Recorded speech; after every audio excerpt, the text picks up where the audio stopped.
fear don't enter one chance, I swear, oh, now go with the go so. Herdsmen, they kill us every day, but them busy, they campaign again. After they failed all the promises they made, oh, then they praise themselves.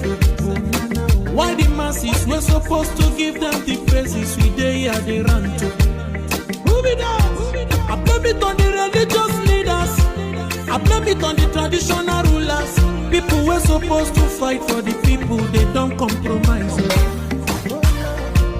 Shame on the rebellious brothers. People will cry with us during answers. Today them don't join those oppressors, they eat jealous. Something on the smell of. Very soon now we go perceive them. We have up where this government they cause my time bomb. It go soon explode. Revolution they come. It is very close at the film. When the power of the people we triumph, the power of the people in power. They no even care, they no even send. Say the people they die of hunger. Hungry dog is an angry dog. One day you go bite the owner. Idle man is the devil workshop. Many youths for Nigeria no good job. And the country the youths got no future. The country is gone, that's on period. Move it on. I blame it on the judiciary leaders. I blame it on the electoral officials. People were supposed to save the nation, but they collect in bribe. Shame on the armed forces. People were supposed to protect the masses. But now them they shoot us anytime they hear our voice.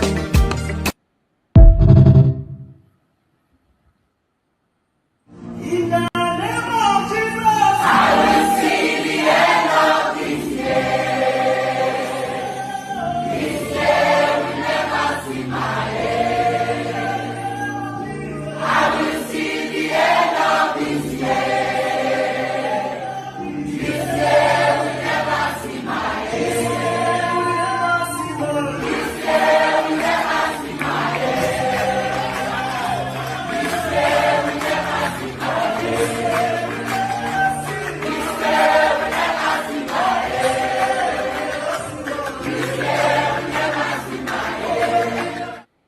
in the name of Jesus, I will see the end of this year. This year will never see my end. I will see the end of this year. This year will never see my end. This year will never see my end. This year will never see my end. This year will never see my end. This year will never see my end. I will see the end of this year. This year will never see my end. This year will never see my end. This year will never see my end. This year will never see my end. This year will never see my end. I will see the end of this year. This year will never see my end. This year will never see my end.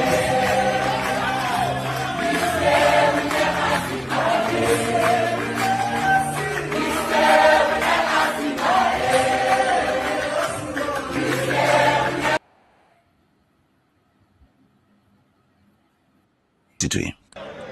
Onye si na agata anya ahụhụ ma ọ bụ na anyị fe arụsị anyị wee na-efe arụsị iwe were iwe gị na ọmụma gị wee bịa leta anyị ụmụ anyị wee na-anwụsị ụfọdụ nọ n'ụzọ ije ha anaghị alọta ụlọ ọzọ nne na nna wee na-ata ahụhụ wee na-ata ikikere eze nwaanyị kunye ka ọ gaa ubi ga arụ ọrụ Fulani chiri ehi bata ebe ala gị n'iyi okwu ebepụ ya isi anyị bụ ka anyị kpọpụ onye nwe anyị n'ugwu Awụsa ahụ ejide anyị wee gbuo ihe ọ bụ anyị mara aka n'ime ha si maka ha aga n'ihu elekwa ọdụ ụgbọ mmiri n'igwe ọcha bụ ememiri ọya nke dị na Kalaba otu aka ahụ anyị na-ala nsọ ebe Biafra bụ ndị kọstọm sokwenye anyị n'etiti anyị anọghị n'ime mmiri kama kọstọm juru ebe niile ha wee na-ata anyị ahụhụ anyị kwuo sịpụta anyị ka kpọchie anyị kwuo sịpụta anyị ka gbagbuo anyị onye nwe anyị na Chineke na nke bi n'igwe ọ bụ ụzọ dị aga ka isi na-ekwu ndị iro anyị n'anya wee karịa ndị nke gị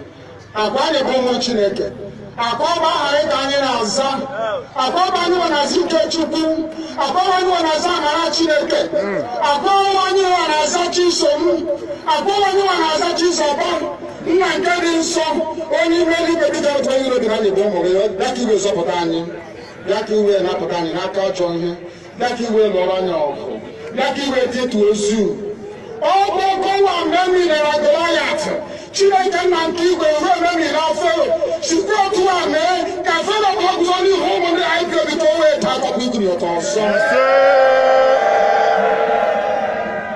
ị ga na-edu anyị n'ụzọ niile nke ezi omume ọ bụla adịghị na anyị na-aga ndagwurugwu onyinye ọnwụ ọ bụ nwa bụ ekekere n'igwe n'ụwa nwunye ọbụla kere gị nweghị mmalite nweghị ọgwụgwụ kama anyị onwe anyị gwa anọkwa ahụ ofu ụbọchị anyị ga-anwụ n'ezie kama ma akpọ na okwu gị na-anọgide ego mgbe ebighị ebi ọ bụ ya mere anyị ji were gị n'anya isi anyị wee na-asị nna nke dị nsọ bịa ka iwe gosi anyị Biafra na ndụ na-abụghị n'ọnwụ bịa ka iwe na-ekebe gị na amara gị wee kpuchiri anyị ka uwe bịa ka iwe zọpụta ndị nke gị bịa ka iwe mee ka Biafra wee bịa ka anyị na-ewetụta na nsọpụrụ na ịja mma site n'aha gị onye bụ Chukwu abịa ma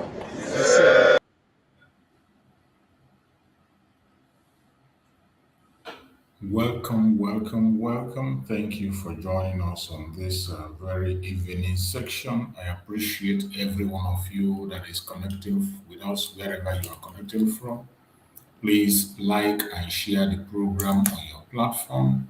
Share to family and friends. Share to your neighbors. We have come once again on our evening section to spend some few minutes with Biafrans. So please, as you join us on this very program this evening, try as much as possible to share and bring somebody along with you as you watch. Don't watch alone, because this evangelism is our duty. We have to be sending this message to everybody.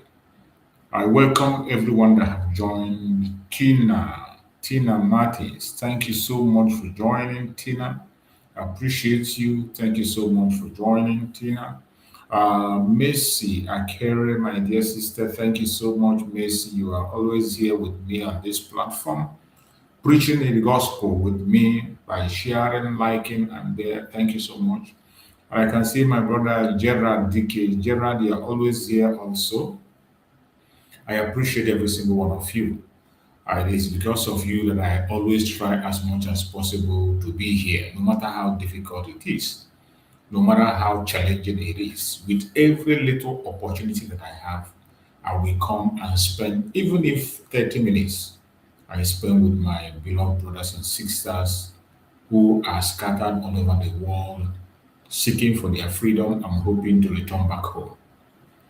In this festive period, I wish every one of you a Merry Christmas once again and a Happy New Year in advance.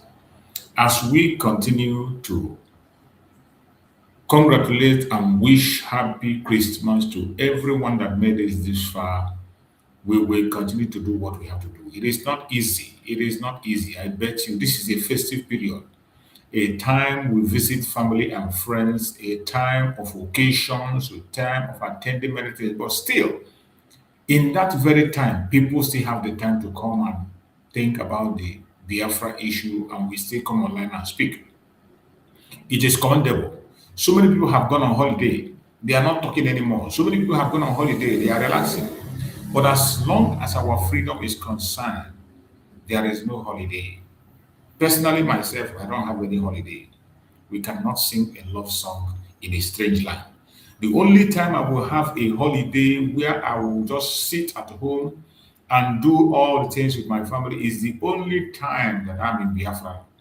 When Biafra have regained their independence, the Christmas I will celebrate in Biafra land will be the best ever.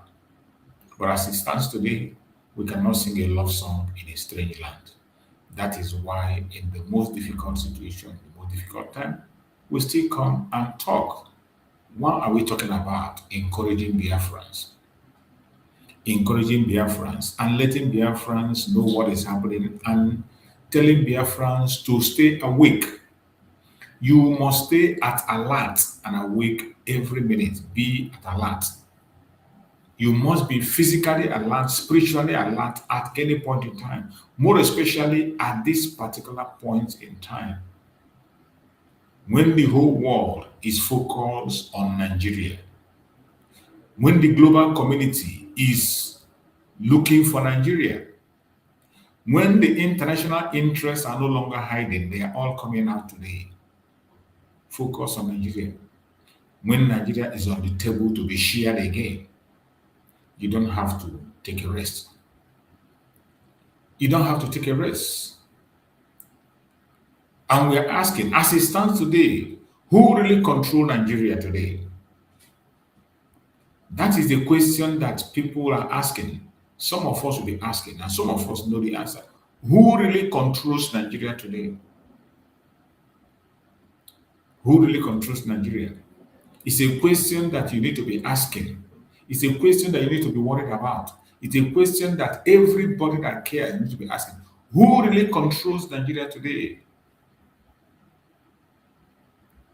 The terror network, US airstrike, France dangerous return. Which one are you going to talk about? Which one do you think is really in charge today in Nigeria? Is it the terror network that are in charge in Nigeria? Is it the US airstrike that have taken charge? Or is it France's dangerous return? All these things are on the table. For to a very large extent, you and I know that the terrorists are in charge of the Zoological Republic called Nigeria. To a large extent, the terrorist is in charge of Nigeria as we speak today. That is why you see every government parastatal today is defending the terrorists. The military is defending the terrorists. The police is defending the terrorists. Asorok is defending the terrorists.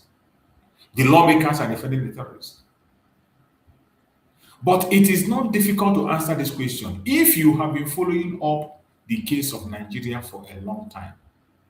Commodore Adewumi, Commodore Olawumi told us that he personally, as a Commodore, have worked for Nigeria, taken life for Nigeria, taken risk for Nigeria. And he's telling us that he knows, he has first-hand information that there are members of the terrorist group in Asorok. They are governors. They are lawmakers. They are in all strategic places. Not just because Commodore Olawumi said it. You and I know some of them. We know them. They are not hiding. And they are not shying away. They are in charge, including the drug baron they have in Asorok. This is an organized cabal that is holding everybody captive. So when you ask who is in charge today, the terrorist is in charge. And that is why the US cannot wait but intervene. For the very first time since the so-called independence of that zoo, since the so-called independence, the very first time there was an airstrike from another country into the zoo, the very first time. It is not ordinary. It is not ordinary. Those who are talking about sovereignty, it is not ordinary. That is why everybody must be awake. Even if you are not from the southeast, whichever area you are from, you must be an alert. Anybody that is an indigenous person in that contraption, you must stand still, be an alert. You must be spiritually alert, physically alert at every given point in time. There is no time to waste or sleep. Don't sleep. Pay attention to what is going on, because if you remove your eyes from the event that is unfolding, you might not live to tell the story. That is why it is important. The terror network are in charge to a large extent in that contract of Nigeria. They are in charge. There's no truth about it. The airstrike of the United States speaks volume. They are coming in as a mediator. They might have their interest, which is normal. Ebe onye na-eri na-alụ ka ọ na-eri. It is where somebody works, that is where he or she will eat. So if you are scared, maybe that is of course, even if they have interest, but the major thing is that they want to help you to have a security that you do not have. They want to make sure that there is a distinguish between the terrorists and the ordinary people. They want to make sure that the indigenous people have a say. And that is very important. That is much more important than any other thing you can think about. Those who are crying on resources. Since independent till date, what have the resources in Nigeria done for you? What have the resources in Nigeria done for you as an indigenous person in that contraction? Today, they are even taxing you. They are taxing you today to pay the debt they borrowed. They are taxing every citizen in that contraction for Nigeria to pay for debt. Money they borrowed and shared among themselves. They have given up all the resources. They used all the resources and borrowed money. The whole mineral resources buried underground is not owned by the contraction. And that is why it is difficult for the international community to weigh in and end this contraction and allow people go their separate ways. But I bet you, when the time has come for Chukwu Obukarama to do this, there is nothing you can do. It must happen. Whether they like it or they don't, it is going to happen. And it's going to happen very, very soon. If you are not worried about the entanglement of France and Tinubu government, you must start being worried. You need to start asking questions. France, of all people, at this time that all the West African countries are rejecting France, all the African countries where France dominates, they are rejecting France with everything they have. They are fighting to escape from France. But Nigeria is embracing France, bringing France into Nigeria. Don't you ask yourself why? Ask yourself why. Of all the countries in the world, it is France that Nigeria is embracing. France that we know that any country they are, terrorism never leave that country. Insecurity never leave that country. Wherever country France dominates, are in charge, insecurity will never ever leave that country. And you wake up, you saw that France is playing around with Nigeria. Tinubu have taken France as his favorite country.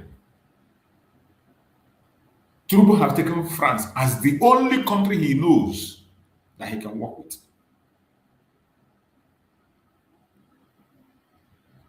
The most dangerous country you can ever talk about.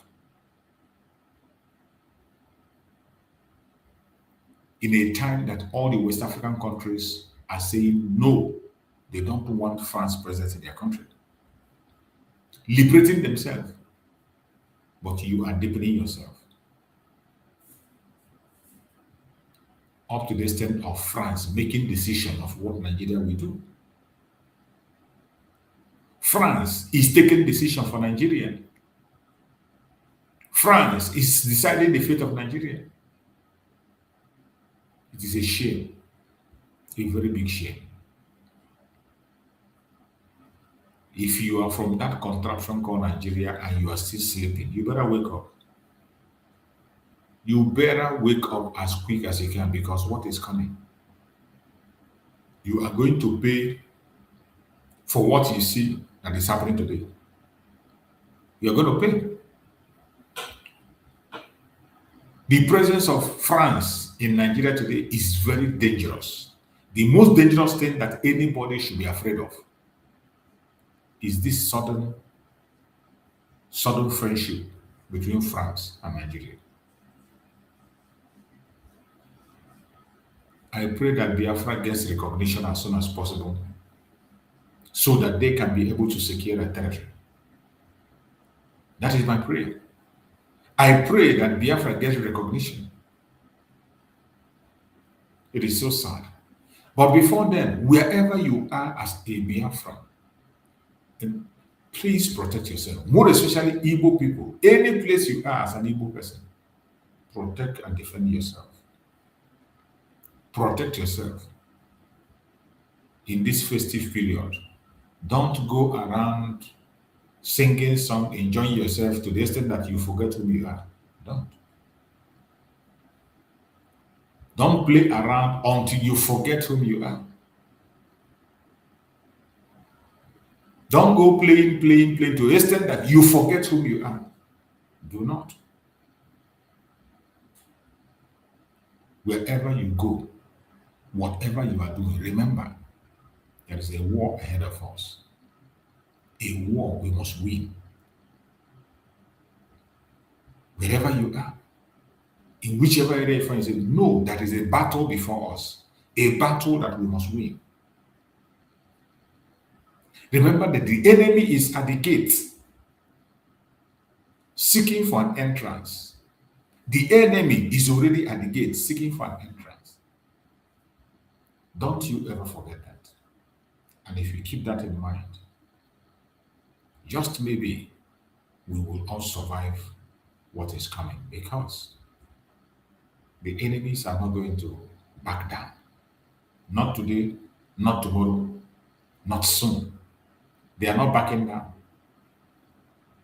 Instead of them backing down, they are doing everything humanly possible to increase their presence.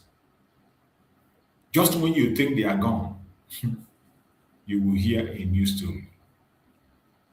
But I bet you, by the special grace of Chukwu, we shall all survive.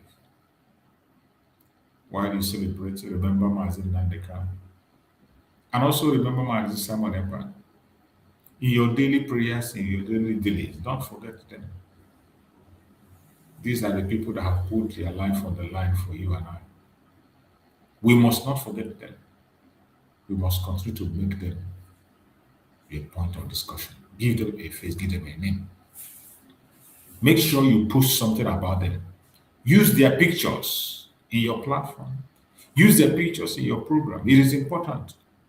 It goes a long way to keep their memory alive, to keep their legacy alive. It is very important. We can't forget. We cannot forget Mazin Nandeka. Cannot forget Mazin Simon. That is one of our responsibilities, to make sure we give them a voice. Because what Nigerian government wants is to silence them permanently. And that is why they throw Mazin Nandeka into Sokoto, a place where he will not get any coverage. Nobody will hear or see him. You will not be getting information from him, just like we do before. You get videos. No more. So as they keep him away from us, we will not stop reminding the world about him. We will never allow them to silence him. I personally, every blessed day I come to my program, I will always play his voice, either his prayer or his message. In most of my thumbnail, you will see his picture there. It is for a purpose, to keep his memory alive. You do the same on your own part. Any little one you can do it. Do the little one you can do. Be careful. In Biafra land today, the angel of death is hovering around everywhere. The Janjaweed are still there in the forest. The enemy are still seeking for whom to devour. Don't you ever forget that. Don't you get carried away. Don't you get drunk and forget who you are. We must win this battle. and there is light at the end of the tunnel. So this evening, as we have come, we have to dive into their conventional media to see what they have in the conventional media. You know, it's a festive period, so I will not waste much of your time. Let's just go and see what the conventional media have. Then from there, we can now come back to be able to listen and hear them as we always do in all our program. It is part of our responsibilities to dissect what they say and let the Biafrans know the truth. Let's go. All right, welcome back and thanks for staying with us. And if you are just joining us, this is People this morning on the Voice of People television. Once again, we wish you happy Boxing Day. Now, we have information before we get into our major topic of discussion. President Donald Trump said the U.S. military has carried out deadly airstrikes against ISIS, that is ISIS targets in northwest Nigeria. In a Christmas Day post on X, Trump claimed the terror group had been targeting and killing Christians and said the strikes were ordered in response. He warned that the attacks were the result of what he described as continued violence against innocent civilians, adding that the U.S. would act decisively against terrorism. Now, there is no independent confirmation of the operation as at press time, as we are announcing this. Well, more than a month after pupils of St. Mary's Catholic school girls were abducted, the Catholic Diocese of Consadero has formally brought closure to the incident, confirming that all affected pupils and staff have been rescued. The diocese said the pupils were reunited with their families following a detailed reconciliation exercise. In a statement on Thursday signed by the Bishop of Consadero, Most Reverend Bonus Dawa Yohana, the diocese disclosed that the final verification confirmed that 230 pupils and staff members were abducted during the attack in Abuara local government area of United States and have since regained their freedom. The diocese explained that the reconciliation process was necessary to address public concerns and conflicting figures that emerged in the immediate aftermath of the November 21 abduction, which occurred amid panic and confusion.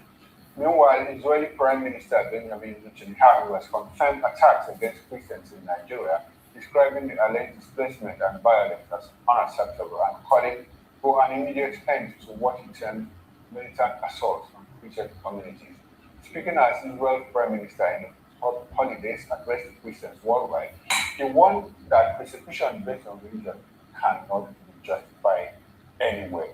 Well, we've been joined in the studio here by Mr. Somi Oranta to help us make sense of this. Mr. Oranta is a philosopher. He's an entrepreneur, author, and public affairs analyst. Good morning to you, Mr. Sonny Oranta. Good morning, my brother. Good morning. Happy Boxing Day. Yeah, who's that boxing? Okay, okay, you can say it. That boxing for you. Please, you go with it when you are living. Oh, yeah, that's great, man. Yeah. I've actually not listened to the kids. Don't worry, this is your first. This is your first time. Mr. Oranta, thanks for joining us. Now, we heard that, like about a month or so ago, we heard guns are blazing. And now, this morning, Nigerians woke to the fact that Trump said, look, guns have started blazing in Nigeria, not quite, and that are hitting ISIS targets. What's your reaction to that? You know, this life is a very deep place. We are not just physical beings, having an occasional spiritual experience, but we are spiritual beings having a physical experience. So every action of man, we don't need God to come and start. The subconscious, everyone we have the subconscious essence that documents everything that we do, even in our best secrets, in our flaws. So, these terrorists promised Nigeria that they are going to give us a human presence, that they are going to destroy, they are going to deal with Christians, they are going to bomb churches and all that, and the whole country. In fact, there were churches were asked not to hold crossover strategy. A lot of these precautions, were issued out. You know, that happened that the Americans, their bombs and guns came ablating. In the area where that girl was killed, Deborah Samuel. Yes. You see how it makes it. The law of cause and effect. operates in our lives. So it's a great news.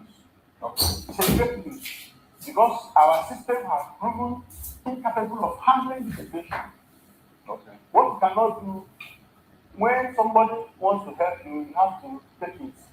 And in this case, you don't have a choice. Okay. After Nigeria went to other areas, other people's countries, to carry out actions, which they did, okay. And in this case, Nigerians are dying in the days in their numbers. And these people, they are so audacious when they talk about it. They do videos, they do. And Nigeria was telling us, say, we want to ask social media bring down their Can you imagine? Okay. So mundane discussion, so illogical. They're talking about something, Mr. Ranta, don't you think that the Nigerian government, working in collaboration with the United States, use that as a distraction to take away, their attention from? Let me tell you the truth. I may not confirm this truth 100%. It's right inside of me. I know that the actions of America, they didn't have Nigerian government along. If they had done that, the thing would have been lit. Okay, but we have a major media house report that it is Nigeria and US, that did the bombing. When the Department of War issued statement, they didn't say it's a joint operation. They didn't say so. But we've seen the US government sending their person to come have a renegotiation or maybe a discussion with the Nigerian government. To solve that also played out in Abuja. The back and forth, the meetings that were being held, even the Iranian mom who came into Nigeria to check out things. Don't you think that the attack or the launch was collaboration? Yes. Well, I still do not believe it, that there's a collaboration to that extent. Look, there are things, the Americans are not fools now. During the time of Jonathan, look at how many years ago, they make plans and they devote that plan to the Nigerian security authority.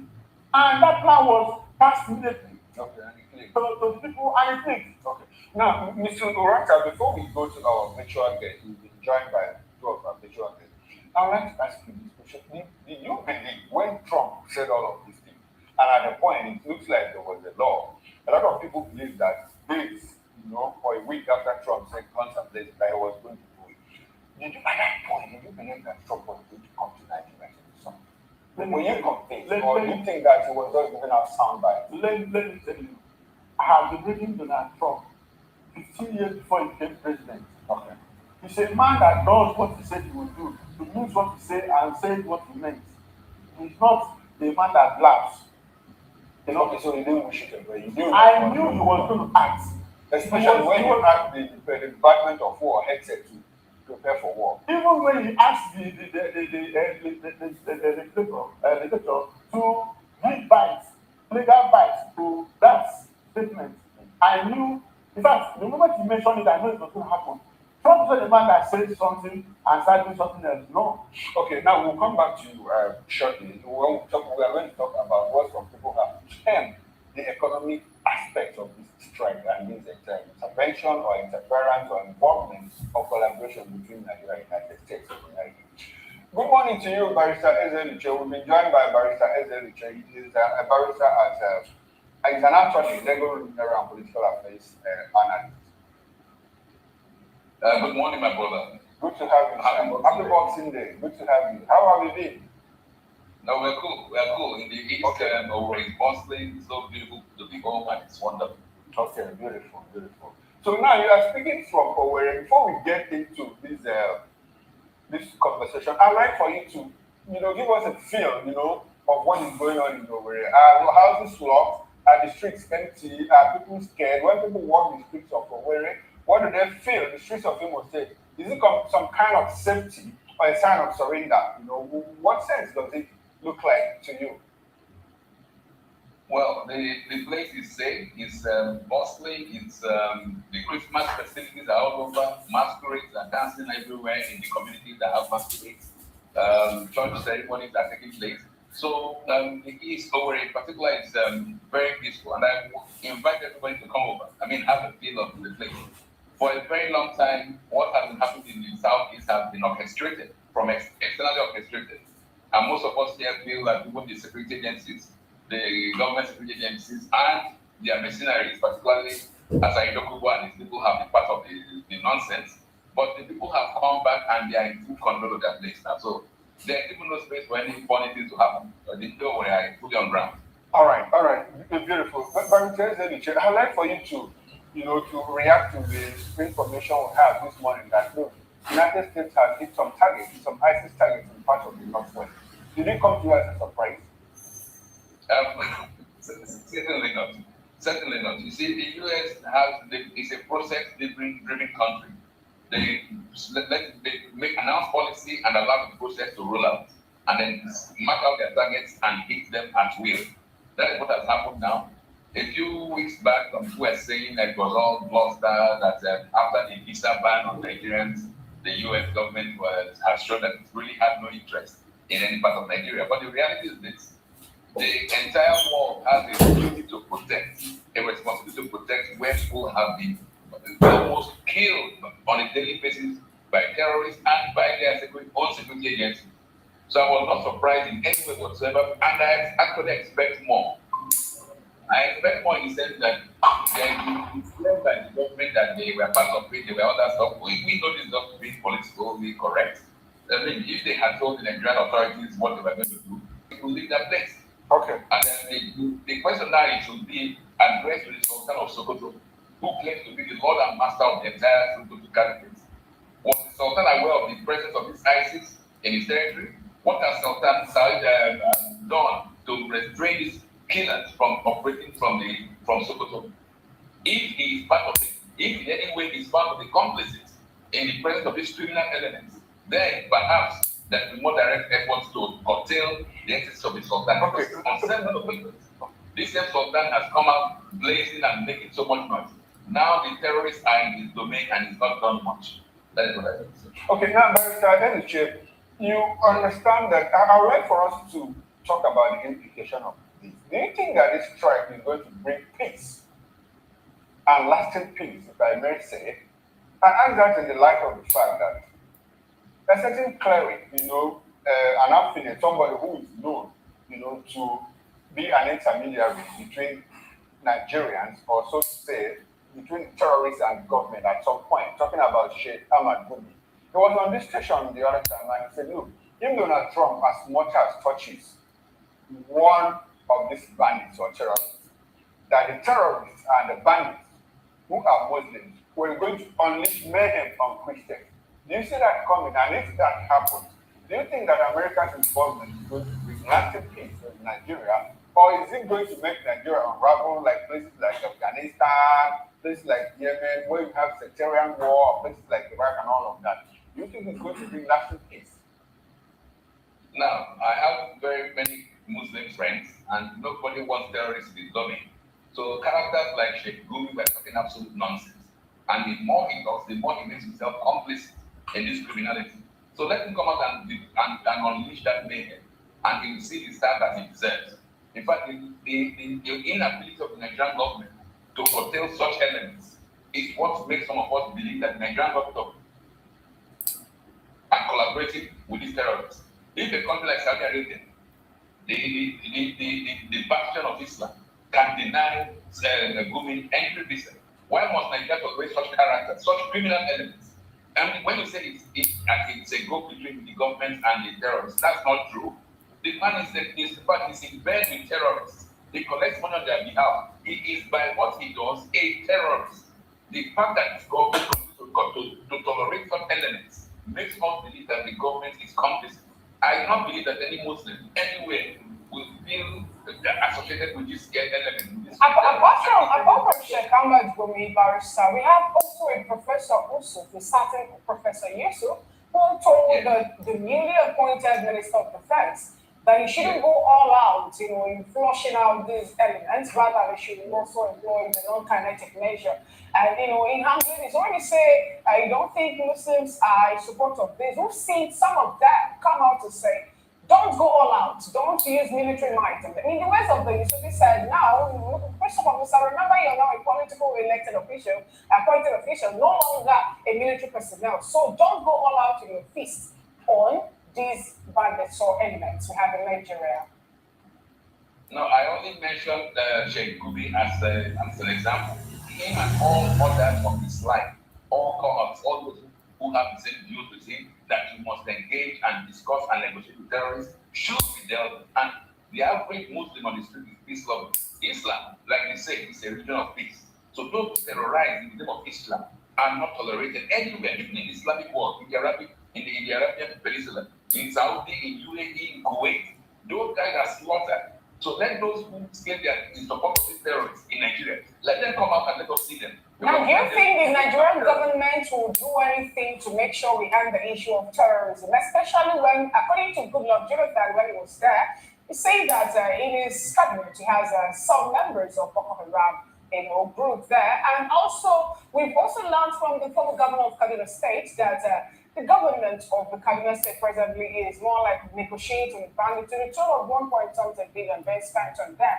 And we saw what was playing out with I think the state minister of defense, where people have been pointing him as someone who is in good book of this terrorist, to the likes of George Bello coming to tell Nigerians that Masawane should not be arrested, but the former governor of Castina and Zamfara should go in. So, do you think we're going to end the issue of attacks or banditry or terrorism when it's work now in Nigeria anytime soon, even with the involvement of the United States of America? Well, the thing is, attack on terrorists should continue until they are totally eliminated. When people like even the Nasir El-Rufai begin to talk, we wonder what he's not trying to save his neck. We know what he told Nigerians he did as a governor. Nasir El-Rufai publicly claimed that he went as far as Mali, Burkina Faso, to pay off terrorists. Exactly. To come to people in Southern Zaire. So we cannot now come and start changing. We never forget. And even people like the current vice president, Kashim Shettima, it was in the south that Kabir Sokoto was arrested. Exactly. So let us not mince words. If it means anybody, I like people that will come and speak out. No matter how highly placed, must be brought to justice because they are criminals. And I'm not saying that the vice president is implicated. He is implicated. Yes. As governor of Borno State, what did he do? What was his role? Exactly. When Boko Haram was bombing and killing people. Now, what should be an eye-opener for Nigerians is this. When you see turbaning ceremonies, when you see wedding fatihas, where crowds of people gather of the higher humanity, of those who are in bed with terrorists, you don't see them being bombed by these terrorists. Why? Because they know themselves. They only go for school children. If you are holding a wedding fatiha or you are holding a turbaning ceremony in the Emir's palace, in the Sultan's palace, and nothing happens, you begin to suspect that maybe nothing is happening because they know these terrorists. Yes. And they have now realized that indeed, the terrorists are on the payrolls of this government. All right. So, Thank you. not for prevarications. Let the government come out frontally and destroy terrorists. And if Bola Ahmed does not act accordingly, if he does not act well against terrorists, he will be treated as one in collusion with terrorists. Thank you so much, Chair, for a submission. Let's get Mr. Comrade Frank Ehioshun join the conversation. Comrade Frank Ehioshun, good morning and happy Boxing Day. Good time you join today's conversation. All right, without wasting much time, if you can hear me, I want you to, what's your opinion on the stand, or your stand on the revelation made by the Bishop of Katangara Diocese in Niger State, that all of the kidnapped victims of St. Mary's Catholic School have been reunited with their family members, and we were also told that the governor himself, Babo, was there to make sure that the process was also seamless. What do you make of this, and how is it? Some Nigerians are asking, how possible is it for the terrorists or the bandits to move such large number of children and also return them back to their parents without harm or injury or even any of them losing their lives? And what do you have to say about this, regarding the fight against terrorism and allegation of how some people are more like aiding and abetting with these terrorists because of their security votes? Yeah, I can hear you, but hello? I can hear you. If you can hear me, please, I'll need you to answer the question. Yes, I can hear you quite. On the issue you raised, in my opinion, Nigeria, unfortunately, is not a serious state. In fighting terrorism, it actually falls within the purview of comedy of sorts. I think the only fortune we have that we can count on right now is that the US president has put his voice to it and further taking a step by ensuring that there's action to follow. Unfortunately, as wonderful as this may appear, the best we can get from these lines of intervention are simply temporary reliefs. Because no nation builds another. Exactly. Nationhood is the responsibility of the collective who have chosen to come together and pursue the cause of their interests as a whole, as a people. So no other country comes to build another one. The best America can do is what she's doing today, or what she did yesterday, and maybe they will do a few more. If Nigeria as a country does not employ the requisite discipline of nationhood to ensure that things work the way they ought, it will just be a case of moving from fire to fire within a short while. That is the truth. Look at the trajectory from 2019 to date, especially when the Boko Haram also commenced a fight. Go and check out the first budget. Every year there is monumental increase in the budget for defense. There now seems to be quite a proximate relationship between increase in defense budget and increase in security. Because increase in insecurity rather, not increase in security. Because insecurity is not a business in Nigeria. Up there is over 5 trillion. Go and check what the budget was. The last budget that Jonathan passed in his time. The budget for defense alone is about more than the budget of the whole country as at that time, barely a decade ago. How many Tucano jets in Nigeria buy? How many helicopters have been bought? The aircraft that the US used for those strikes, I can bet on the fact that they don't fall within or even close to the range of the Tucano jet that Nigeria spent billions of taxpayer money to buy that have not made no impact. What is the point I'm making?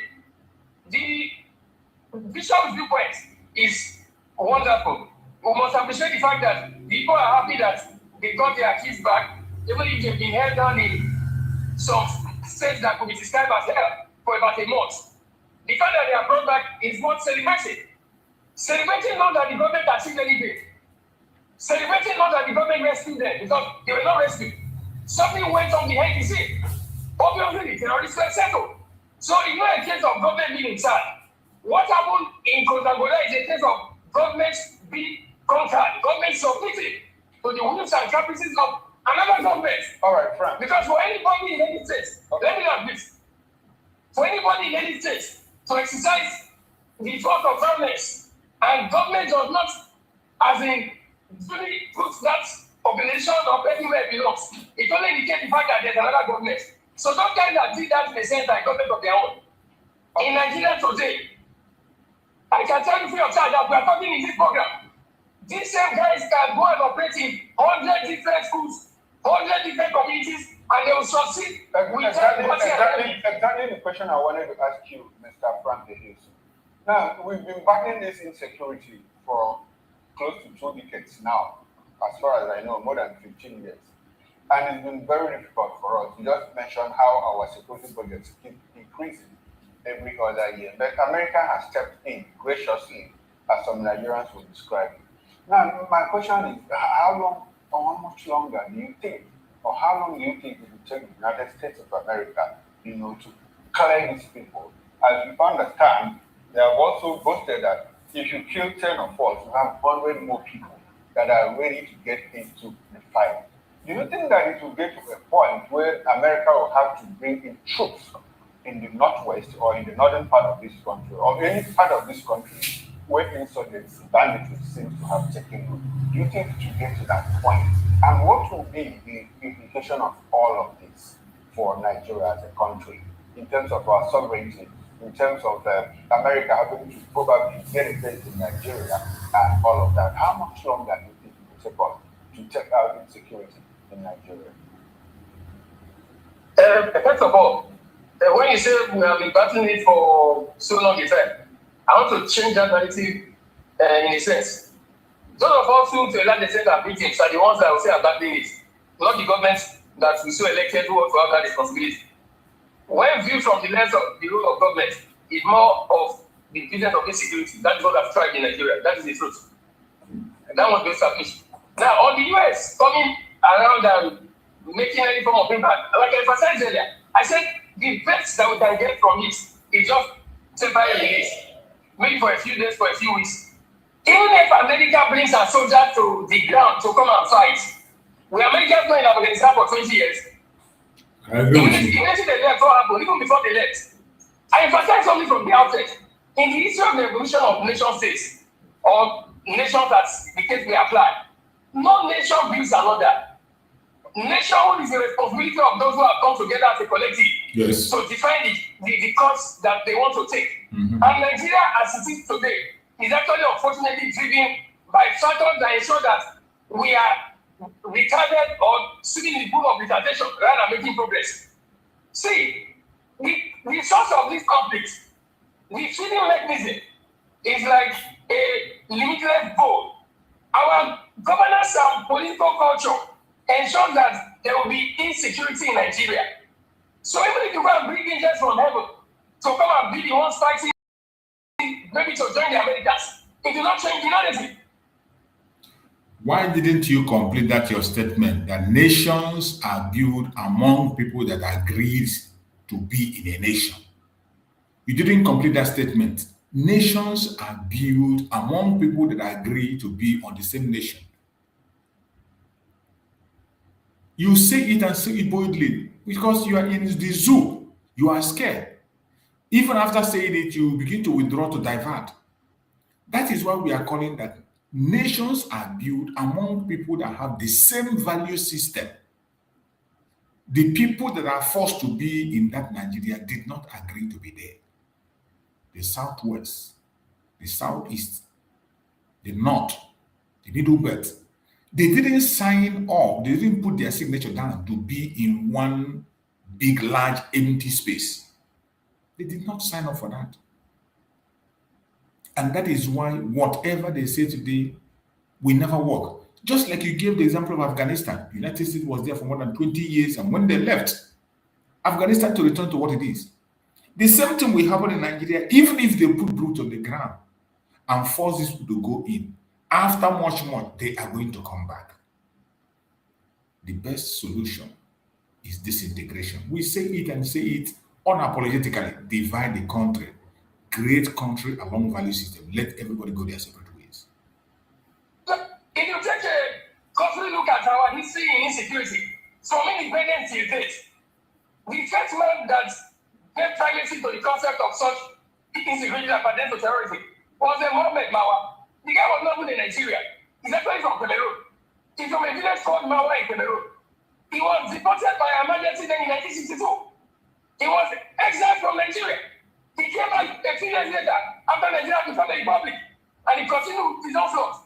But because Nigeria at that time still had some semblance of discipline that was required for proper nation rule, they were able to checkmate him and fought him on and on and on until 1980 when he was caught down finally. When the guy was killed, over 4,200 Nigerians were killed in one day. He told us when Nigerian soldiers and policemen came after him. Shagari was the president there. But our military was still very functional, not the politicized system we have today, where the battle against insecurity is more of a business more than carrying out the real function. Okay. So I just say, all right. If you can hear me. Yes, I can hear you. Land on your tongue. Yeah, I just say that as a collective, Nigeria as a country today is not serious. It's not quite concerned about fighting insecurity as much as it ought to. Because what we call government is actually a ceremonial institution of people who are there fighting for themselves. All right. We must fall within the problem that what we can define as public interest for real. All right, and thank you very much, Mr. Frank. Now, let's go back to Barrister Eze Eluche. Mr. Eluche, Frank has said something that strikes me as well. Do we consider that as, do you think that transposition is that America is not going to solve the problem, that even if they come, it's going to persist? Do you share his sentiments? Do you agree with him? Oh, certainly. I mean, and I can assure you that there will be no single American boots on the ground in Nigeria. There will be no single one, no single boot on the ground. And what they find, they didn't even use jets. It was missiles that were fired from thousands of miles away, but they were targeted and programmed. So America will not send troops on the ground. What Nigerians need to do is to have a government, a people's-oriented government, or as our rulers, and not characters who just stumble and all like them say it's in the finances, it's in enriching themselves. That is the problem we have in this country for now. So I do not think there will be any difference. America will not come in on the ground. So we have to address this issue by ourselves. And the way to address it by ourselves is that when we feel pain enough with these terrorists, with the attacks going on, we make sure that we have in place a government that is people-oriented, that is put there by the people, and not guys who rig themselves in and get in there and all they want is money, money, money. That is the problem we have in Nigeria for now. Because if you're interested in wiping away terrorism, if you're interested in having security, if you're interested in ensuring that your kids don't get kidnapped, when next you have elections, ensure that your vote counts and that any attempt at rigging it is an attempt to perpetuate the evil that is going on in the country for now. When you say that the US will not send in food soldiers to come into the country, are you running out the fact that no, Nigerians before now was the opinion that we're not going to see the US presence at all, even when Trump himself made the statement. So are you saying he might go back on his words? And also, what do you think the war against security in Nigeria is moving towards when we have the likes of Benjamin Netanyahu also making a statement in line with the opinions in Nigeria that no country or no one is going to, turn a blind eye or deaf ear to the cries of Nigerians over the incessant killing of terrorists? Are we seeing, other international bloc or maybe other countries now coming into Nigeria to help, exterminate the terrorists that are killing Nigerians? Now, when they come in, like the US have already come in this instance now, did they have troops on the ground? No. But have they wiped out some terrorist elements? Yes. So what they need on ground is their firepower, not really the troops. Because if nobody wants to risk their soldiers or their armies for you people, for anybody. The American people only go to fight for American wars. That is the new policy of the Trump administration. They will only go to fight where American interests are involved.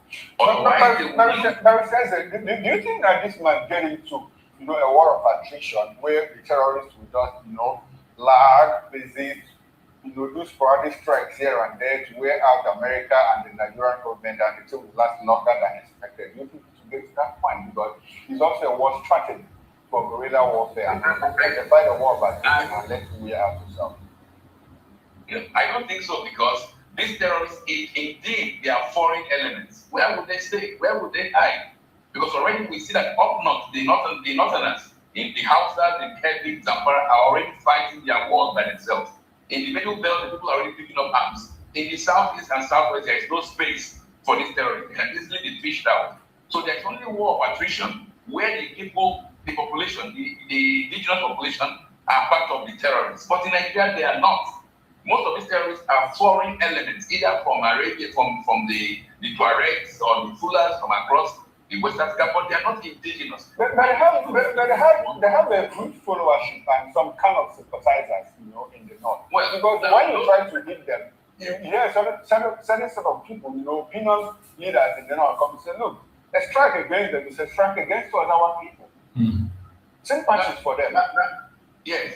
Now I assure you, their sympathizers, those enablers, those financiers will be fished out and eliminated. But the population is against terrorists. So people like those characters who keep on saying a strike against the Boko Haram, a strike against the North, will be dealt with because they're terrorists. Right. I mean, despite whatever office they hold, and we have had some of them even as ministers who go to negotiate. People like Pantani, former Minister of Communication, these are ardent terror sympathizers. Those guys need to be fished out and dealt with. But you got an example. I like this guy. It's good.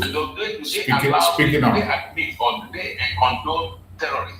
The answer is no. Like I told you, in the southeast, southwest, there is zero tolerance. Middle belt, zero tolerance. In the north, the Hausas are already fighting against it. So where would they hide? Right. So there is no war of partition going to go on. This strike will eliminate terrorists, and that is enough. All right, thank you very much, Barrister. Now, we've been joined by Honorable Felix Pascal Pulevo. He's a public affairs analyst and political commentator, and he joins us from Taraba State, which is the northeast, but we understand that the strike took place in the northwest. So let's get a feel of what is going on in the North from Honorable Felix Pascal Pulevo. Good morning to you, Mr. Pulevo, and thanks for joining us on the video this morning. Thank you, Mr. Chukuma. It's my pleasure. Okay, good to see you again. Happy Boxing Day. Yeah, it's my pleasure. Thank you very much. Okay, now we hear that there's been a strike, on ISIS target by the United States of America somewhere in the Northwest. And do you have that information? And what's going on in the North as we speak? Can you help us, get the pulse of the people in the North, especially where you are joining us from? Has the information filtered, and what is the response of the people? Okay, thank you very much. Yesterday evening, almost yesterday night, those of us who are social media compliant saw it online, and then we began to feel the waves around in the community. So for us here in the North, when I woke up this morning, I spoke with 7 of my friends. 7 of my friends across Sokoto, Jigawa, Kebbi, Zamfara this morning to know what's the situation, and one was able to oblige me a video call self. Okay. And then he showed me how people were reacting to the situation. Okay. In my own little northeast here where we are, there is a little divide. Even if you check out the activities on social media, it was a good Christmas gift to the Christians. They have been jubilating and celebrating it. Some genuine and non-fanatical Muslims also commended it, who are not sympathizers of the terrorists. I've read a lot of commentaries from them. They have also commented that, and especially they commented the fact of the surprise nature of the attack. And just like the way some people have opined in the studio, if it is something that was earlier hinted, probably it would have failed. So that people are happy, people feel more confident, people are excited that something like this is happening, and that people are feeling that we can take that breath of fresh air, that we can really live in this space in our country. That in fact is sad that there are a lot of religious fundamentalists who feel that probably is an attack on a particular religion, especially some of our Muslim friends and brothers. But like the video I watched, there are some... I was coming to that. I wanted you to tell us what happened. How was it? How did the people feel from the video you have seen online? Yes, when he was there on the street, there were some of them who were jubilating. In fact, there is one old man that was saying in Hausa that he can now freely go to his farm, that they have killed these hooligans that are affecting them and making them not to farm, that hunger wants to kill him at home. That they are happy that whoever is going to give them this peace, they will welcome it, even if it is America or any country of the world. So they are happy. These guys have held them hostage for years because the situation has been such that they live with these people in the community, sir. They are there, they move around with their guns and all, and then you are compelled not to give any hint or information to anybody. So much so that they know themselves very well, they control them, they sit with them in the market, they drink around with them, and all whatnot. And so if peradventure they get to hear that you have given out a hint to anybody, then they pounce on you, they just kill you and all that. In fact, they even ask people for monies before they are allowed to go to farm in some places. That is how sad the situation. Are these Nigerians? Are you aware if they are Nigerians or foreigners now? Since they have moved there, more like they interact with them, relate to them. Are they Nigerians? Are they of those This kind of question, sir. They are Nigerians. No, basically, most of these guys cover their faces even while they move around in the community. And Hausa is a language that is spoken beyond Nigeria, or beyond northern Nigeria. So Hausa is spoken in Niger, in Mali, and some of these African countries that are our neighbors. They speak Hausa there because you speak the Hausa and Fulani people in some of those areas. They speak Hausa, but on a realistic note, you will know from their accent that some of them are not Nigerians, but then definitely there are a lot who are Nigerians. The sad situation is that I was privileged to be in Maiduguri as a 2009, 2010 when Boko Haram started. When this thing started, sir, it was a case of people shielding it. They knew some of those boys who were doing it, but they were now seeing it as if it was something like it was a fight. Maybe we are farmers that farm yam, and then these are boys that are trying to see that our yam is not stolen by others. So they didn't see that it was going to escalate to get to this point. They were looking at it as if they were young men who were coming up trying to protect their faith, trying to ensure the enthronement of Sharia law or Islamic law in the parts of the country and all whatnot. But then over time, it took a different dimension because they were now killing randomly, they were killing indiscriminately. I'm not really going by some of those things because their ultimate mindset is that when they get you find small children, they will tell, especially these Almajiri boys, they will not tell them. You find somebody has been in this Almajiri system for up to 20 years of his life. He has grown in it. He didn't have the opportunity of Western education, only this one. So now they psych him and tell him that, look at that small boy that was born in that house. They used to go into the houses to beg for food. Then look at that small boy that was just born yesterday while you were already grown up. Today, he has come back from US or he has finished university within the country. He is driving a car and all whatnot. And you that is his senior, you that is his elder person, you are eating from scraps that fall from their table. That is this a fair system? That your age and whatsoever is not considered and all whatnot. And because they are limited in this Western education, they easily, because they are vulnerable, they easily give in to this kind of things and then now say that this Western education is bad because it is not fair, it is not just, it is just for some few persons. And people are indoctrinated and they keep fighting and killing people indiscriminately. As a northerner, can you say it's justifiable for such to go out? We know that in the north, some people even enjoy free education.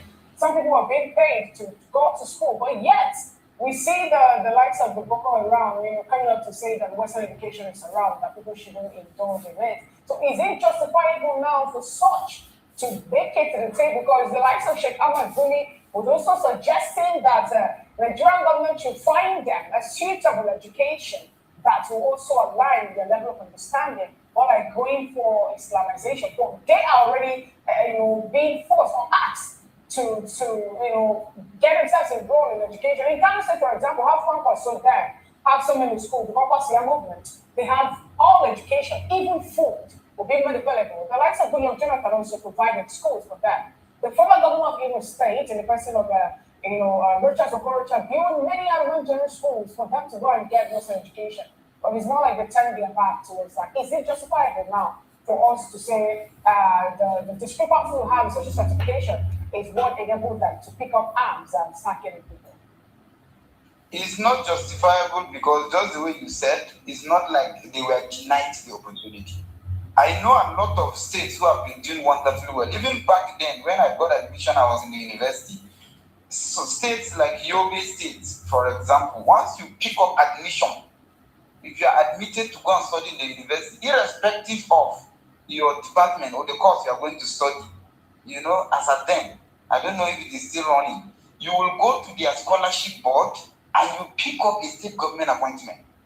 So I had some of my colleagues, especially those who are in engineering, the medical college and all, that were collecting. Automatically you become a civil servant, that will serve in the state government. And then they were the ones rather sending money home. And all these things were put in place by the government to encourage people to go to school. So the government in its own way has put up these measures. In a lot of our northern states today, education is free. In Taraba State, education is free. In Adamawa State, it's free education. From primary down to secondary school. The tuition in the universities, especially in the state-owned universities, have been subsidized. Like in Taraba, is like by 50%. So you don't have a reason for some of these kind of things. But unfortunately, and we are hoping that with some of these measures now, the president is really realizing some of the challenges. And we, unfortunately and respectfully, people like Sheikh Gumi, should be behind bars or in DSS custody for questioning as we discuss this kind of things. Because thank you so much. Truly, we shouldn't be having persons revered of his status coming out to the public, making some of these kind of statements he is making. Those kind of things are decisive, and it's clearly collaborated to the whole situation. Because it's like he knows a lot. So we need to call him and ask him a lot of questions. Thank you so much, Honorable Felix Pascal Polego. Thank you for your submission. Let's bring it to the studio before we move on to the next couple of conversation. Talking about Sheikh Ahmed Gumi, Mr. Somi Oranta, Sheikh Gumi called on the president to hold a U.S. military, cooperation and the bombardments happening in Nigeria. He just called the president to say, cease or halt all cooperation with the U.S. and carrying out the bombardment in some states in Nigeria. What do you have to say to that, please? Well, the US do not need Nigeria's cooperation to act. If a nation, we are living in a global village. If any nation state decides to become a terrorist state, in hopes of the civilized world, America is the policeman of the universe. For them to go in and take care of the situation, ensure that there's no festering ground for terrorism. Because if you allow it to hibernate in Nigeria, to develop and grow roots and all that, when it is perfectly mature, they will export it to the whole world. So that's why they will not allow it. They do not need Nigeria's cooperation. It is good that Nigeria is cooperating with them, but they do not need Nigeria's cooperation. And now that Israel is also interested in the matter, anywhere terrorism festers in the world, they have the duty to stop it. But these people are not human beings. They are not. Because they look out for that's the most deadliest way and most creative, in the negative way of exterminating their fellow human beings. And I listen to what people are saying here. Some other analysts are saying.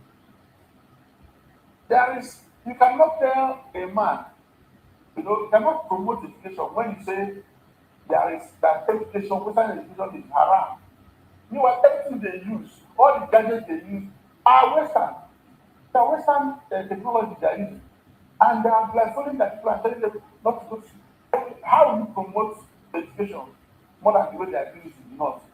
Even if you when you want to go to public schools, unity schools in Nigeria, those from the North, you need 100 and something points to go to get admission. But some states in the North, you need only 5, 10, 20, 40 points. That is the areas where if you want to get admission, the moment you get, you told us here that you are giving money, you are paid to go to school. All right, Mr. Ranta, this United States involvement, now how do you think it's going to impact the 2027 election?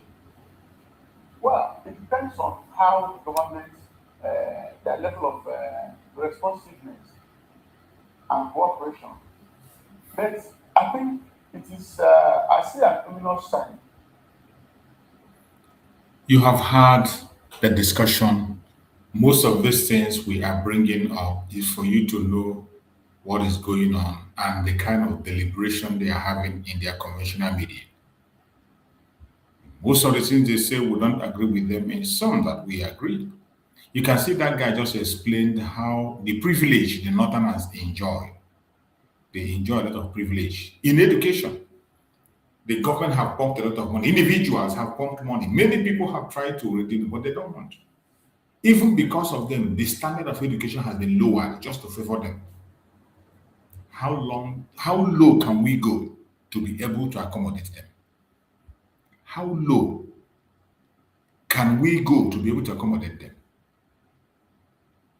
Enough is enough. Enough is enough. And Biafrans are gone. There is no going back. So wherever you are watching this program from, I urge you to like and share to that platform. Remember, we are in a Christmas mood.